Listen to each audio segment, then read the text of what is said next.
6 noyabr uchun valyuta kurslari e'lon qilindi. O'zbekiston Markaziy banki 2025-yil 6 noyabr kuni uchun xorijiy valyutalarning rasmiy kurslarini e'lon qildi.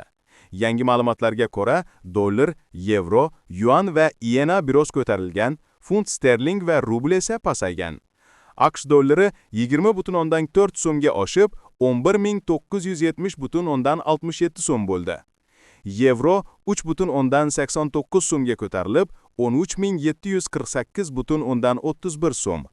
Funt sterling 1,36 so'mga arzonlab, 15.609,75 so'm. Rossiya rubli 0,11 so'mga pasayib, 147,59 so'm. Xitoy yuana 2,11 so'mga ko'tarilib, 1679,58 so'm. Yapon ienasi 0,03 so'mga oshib, 77,89 so'm. Qozoq tengisi o'zgarishsiz 22,77 so'm.